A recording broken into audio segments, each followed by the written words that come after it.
I found out about it not from her. Not from him. I found out from a box of receipts that accidentally fell from the cabinet in the clinic when I was organizing the garage for spring cleaning. My hands were covered in dust from old boxes I'd been moving around, and the fluorescent light above me hummed softly in the quiet of the Saturday afternoon. The box tumbled open and papers scattered across the concrete floor like fallen leaves. The first receipt was dated September 15th. A second clinic on the outskirts of Arlington. Small amounts, numbers that Laura tried to disguise in her farm expenses. I wouldn't have even noticed if I hadn't seen the notation on the third paper. Procedure completed October 1st. My eyes scanned the document 3 times, reading the same words over and over, hoping they would change meaning with each pass. They didn't. I sat down on the old folding chair that I kept in the garage for moments when I needed to think. The chair creaked under my weight and I found myself staring at the document without really seeing it anymore. October 1st. That date hung in my mind like a physical weight. I remembered October 1st. Laura had told me she was attending a conference for flower farmers in Leesburg, about 40 minutes north of our home in Arlington. She'd packed an overnight bag. She'd kissed me goodbye that morning while I was making coffee. My name is Joel, and at that moment I was 38 years old. I'm a paragliding instructor and a pilot, and I had spent the last 2 decades mastering the art of reading air currents, understanding pressure systems, and predicting where the wind would carry me. I could calculate trajectories, anticipate turbulence, and feel the subtle shifts in the atmosphere before they became dangerous. Yet in my own home, in my own marriage, I seemed to be blind. I understood the dynamics of air, wind directions, and pressure points better than I understood my own wife. That realization hit me harder than any downdraft ever had. We had been married for 10 years. 10 years I thought I knew her. I knew that she preferred coffee with a touch of vanilla. I knew that she hummed while she worked in the flower fields, even when the summer heat was unbearable. I knew that she always wore the same silver bracelet, the one I had given her on our first anniversary. I knew 1,000 small details about Laura, but apparently I didn't know the most important thing: what was happening inside her heart. But when I found those receipts, everything changed. Not immediately. First I sat on the stool in the garage, holding the papers in my hands, and tried to find a logical explanation. Maybe it was a health check? But the completed procedure sounded more specific. My hands trembled. Not from cold, the garage was warm from heating even in November. It was a different kind of cold, the kind that starts in your chest and spreads outward until your fingers feel numb. I looked at the receipts again. The dates were carefully spaced: September 15th, September 29th, October 1st. 3 visits over the course of 2 weeks. The amounts were small individually but substantial when added together. Someone had been methodical about this. Someone had planned. Laura was supposed to return from the farm around 5 o'clock. She'd been managing her flower business for the past 7 years, growing specialty blooms for florists and interior designers across Northern Virginia. It had become moderately successful, giving her independence and satisfaction.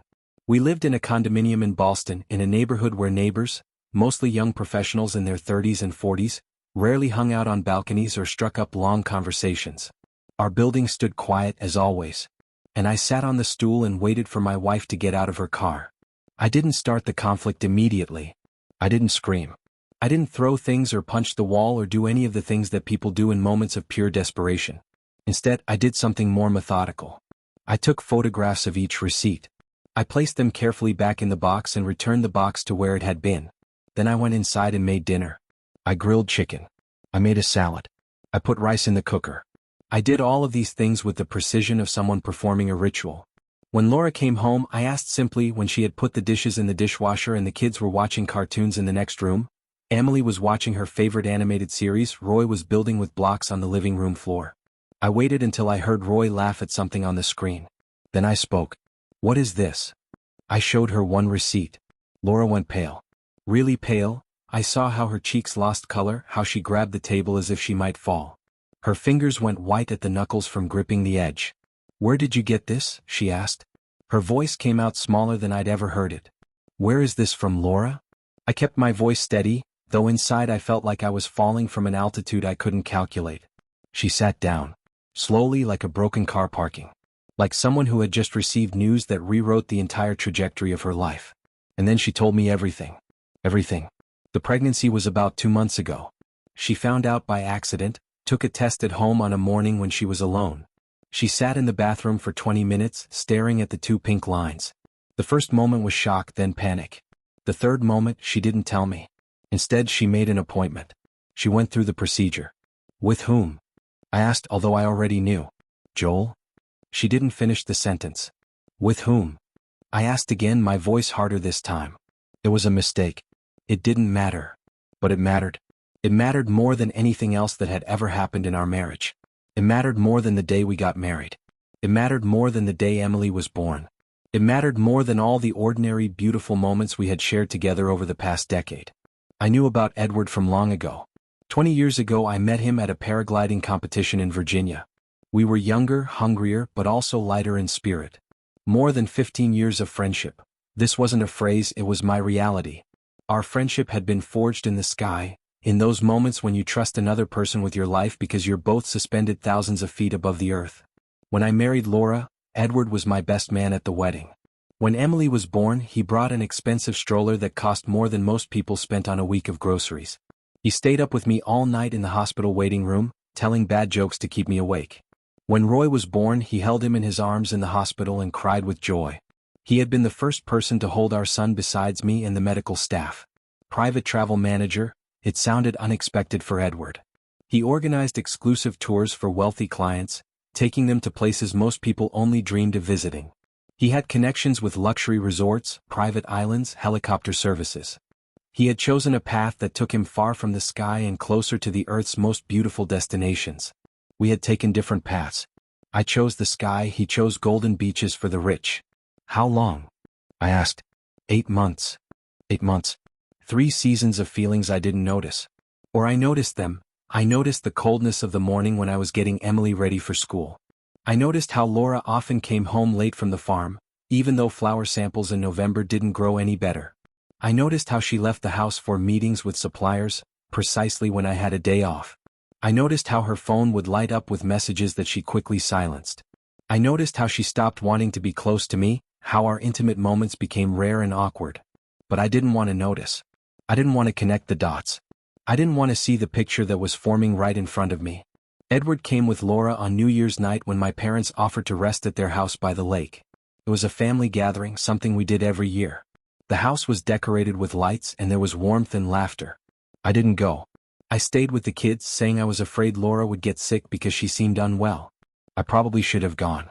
I knew that. But some part of me, some part that I didn't acknowledge at the time, didn't want to be there. Didn't want to watch them.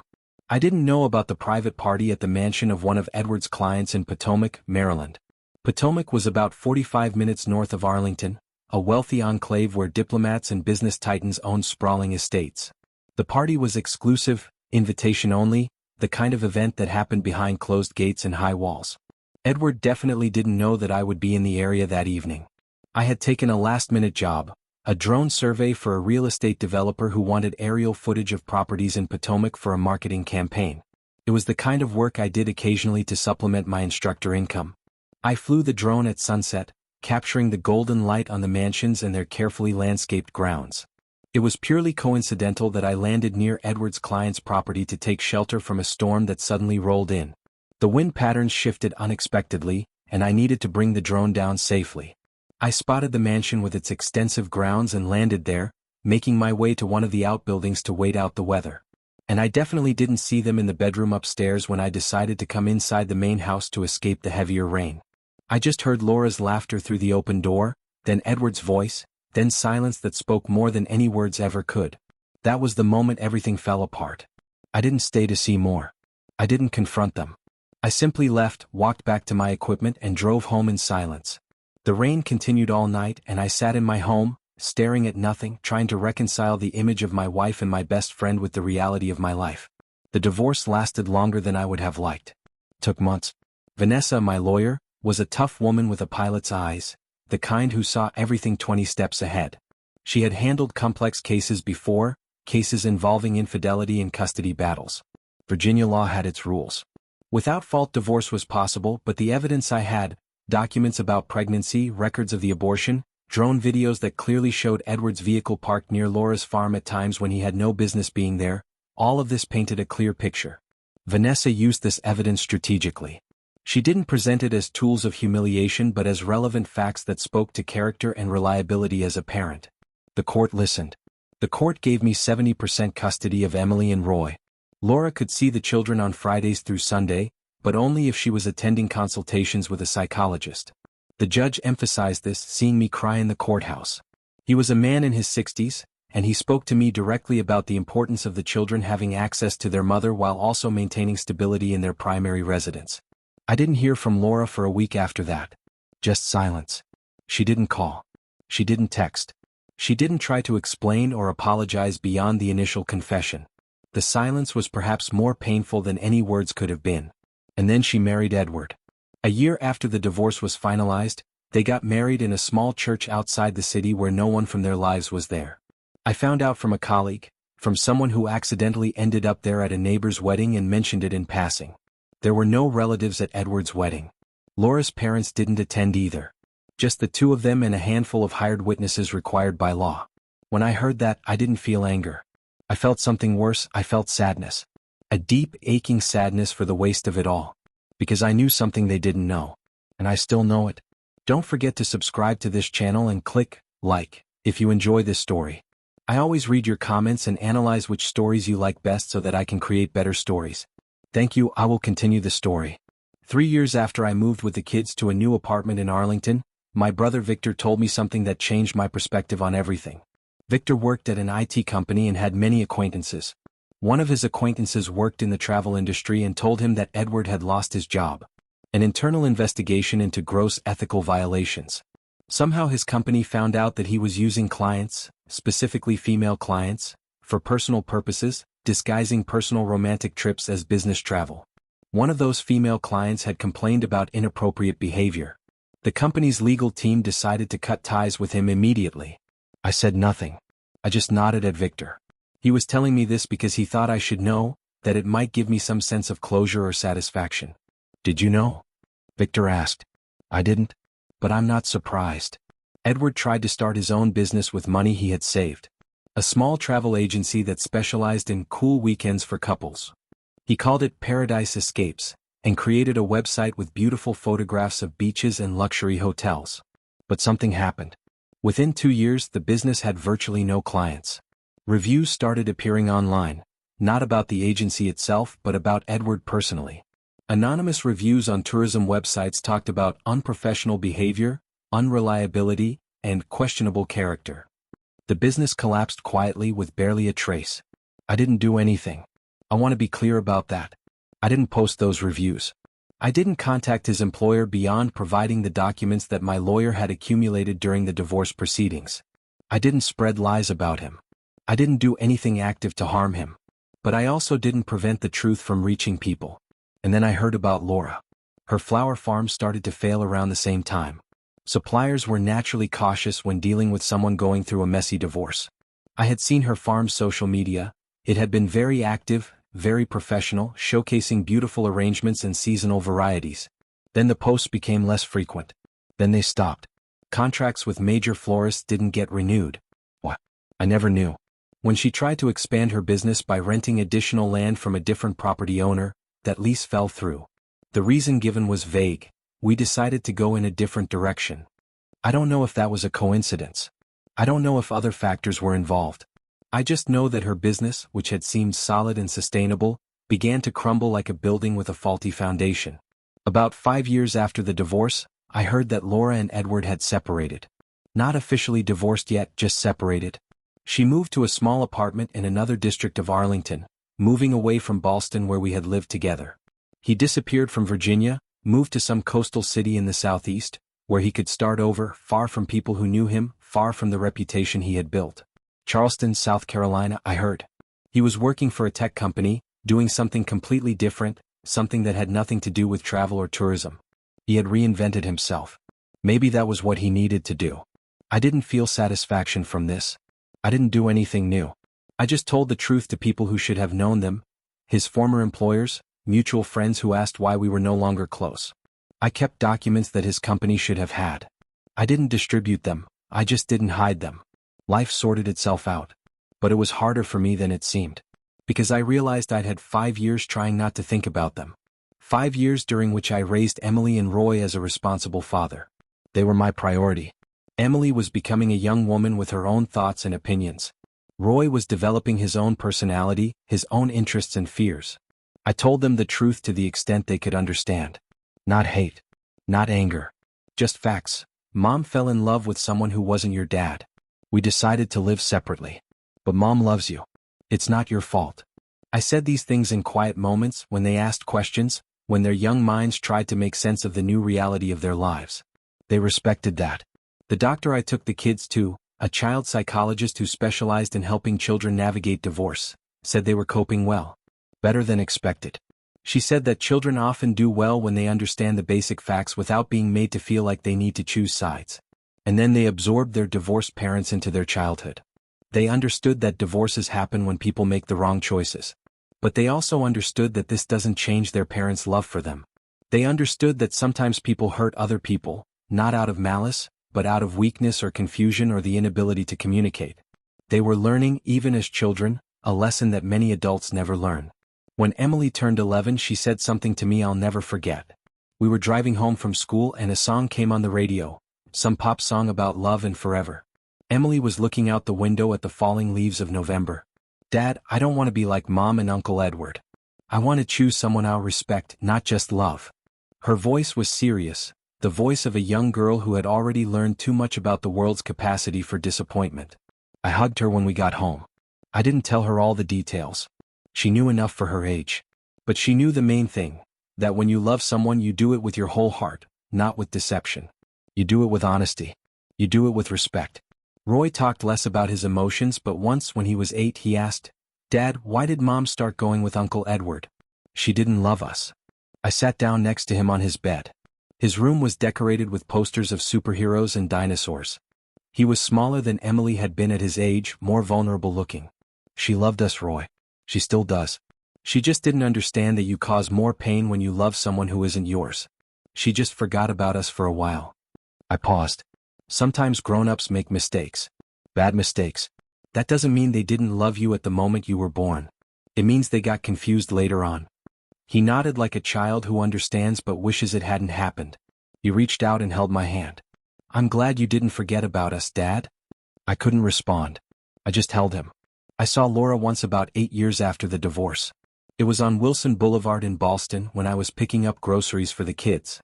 She was shopping too, probably at the same store. We both saw each other at almost the same moment. Our eyes locked for just a second. Then we both looked away. I saw that everything was difficult for her. Physically, emotionally. She looked exhausted in a way that no amount of sleep could fix.